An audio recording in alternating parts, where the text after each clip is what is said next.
السلام علیکم، welcome to ڈن سٹوریز چینل۔ کہانی شروع کرنے سے پہلے ہمارے چینل کو سبسکرائب کریں اور بیل بٹن دبا کر تمام ویڈیو نوٹیفیکیشنز آن کر لیں۔ اسی کے لیے میں جاب کر رہی تھی، مگر اس سے پہلے ہی سنیتا نے اپنی بات ادھوری چھوڑ دی۔ خوف کی وجہ سے اس کی آواز کانپنے لگی۔ یقیناً اسے وہ منظر یاد آ گیا تھا جب اسبیل نے اسے بالوں سے پکڑ کر فضا میں اچھال دیا تھا۔ وہ آدم زادی اب میرے لیے قطعی بے ضرر ہو چکی تھی، سو میں نے اسے حوصلہ دیا اور کہا بھول جا اس واقعے کو، تیری جان بچ گئی، میرے لیے یہی بہت ہے۔ مجھے تو خیر کچھ ہوش نہیں رہا کہ کیا ہوا، لیکن سکھبیر تو نے کس طرح ان بھوتوں کو بھگا دیا، کیسے چھڑایا ان سے مجھے؟ میں تو اس پر حیران ہوں کہ میرا کوئی بھی منتر کام نہیں آیا۔ وہ بڑا ہی طاقتور بھوت تھا، اس سے پہلے کبھی کسی ایسے بھوت کو میں نے نہیں دیکھا۔ معلوم نہیں یہ بھوت پریت میرے پیچھے کیوں لگ گئے ہیں، اب مجھے ان کا کوئی نہ کوئی علاج کرنا ہی پڑے گا، سنیتا کہنے لگی۔ لیکن اسے ابھی یہ علم نہیں تھا کہ اب وہ اپنی ہر شیطانی قوت سے محروم ہو چکی ہے۔ پہلے بھی میں نے تجھ سے کہا تھا او بے وقوف کہ وہ تیرے بس میں آنے والے نہیں ہیں۔ میں بولا ان کو میں بھگت سکتا ہوں، مجھے امید تو پوری ہے کہ اب کوئی تیرے قریب نہیں آئے گا، کیونکہ ان میں سے ایک آج رات میرے ہاتھوں مارا جا چکا ہے۔ علی الیش کو مار دیا ہے میں نے۔ مار دیا تو نے اسے؟ وہ ایک دم اچھل کر بیٹھ گئی۔ تو کیا وہ علی الیش ہی تھا جس نے مجھے جھیل کے اندر سے گھسیٹ کر؟ نہیں، میں بول اٹھا، وہ ایک اور جن ذات تھا جس سے تیری یا میری کوئی دشمنی نہیں ہے۔ تجھے شاید معلوم نہ ہو کہ یہ بھوت پریت جہاں رہتے بستے ہیں وہاں کسی آدم ذات کو نہیں آنے دیتے۔ مجھ سے یہ بھول ہوئی کہ جانے بوجھے بغیر وہاں تجھ کو لے کر پہنچ گیا۔ اس جگہ کو میں نے ایک دفعہ بس اڑتے ہوئے اوپر سے دیکھا تھا اور مجھے وہ جگہ بہت اچھی لگی۔ اس وقت میں نے سوچا تھا کبھی تجھے وہاں لے جاؤں گا۔ ہوا یہ کہ جب میں نے تجھے بن مانس جیسے اس بھوت سے چھڑایا اور اسے وعدہ کر لیا کہ آئندہ کبھی اس کے ٹھکانے پر نہیں آؤں گا، تو وہ موقع سے فائدہ اٹھا کر علی الیش میرے پیچھے لگ گیا۔ وہ تجھے بے ہوش دے کر مجھ سے تجھ کو چھین کر لے جانا چاہتا تھا، بس اسی کوشش میں مارا گیا۔ میں نے سنیتا کے اطمینان کی خاطر کہانی سنا دی۔ اس کا مطمئن ہونا اب میرے لیے پہلے سے کہیں زیادہ ضروری تھا۔ میں اسی کے ذریعے ملک دشمن تخریب کاروں کی سرگرمیوں سے پوری طرح آگاہ رہ سکتا تھا۔ ان کے گرد جال بننے اور پھر انہیں گھیرنے میں سنیتا ہی میرے کام آتی۔ اس کا ذہن پڑھ کر یہ بات بھی کھل گئی کہ واقعی وہ مجھ پر مر مٹی ہے، پھر تو اب کوئی خطرہ نہیں رہا۔ سنیتا نے اطمینان کا سانس لیا۔ ہاں اب تو آرام سے سو جا، میں چلتا ہوں۔ میں نے کہا کل تو جہاں بھی ہوئی میں تجھ تک پہنچ جاؤں گا۔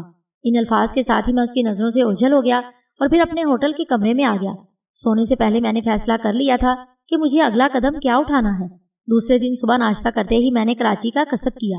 دوپہر کے بعد ڈھاکہ میں میری موجودگی ضروری تھی اور ابھی دوپہر دور تھی۔ اس وقت صبح کے 8 بجے تھے جب میں اپنی کوٹھی میں داخل ہوا۔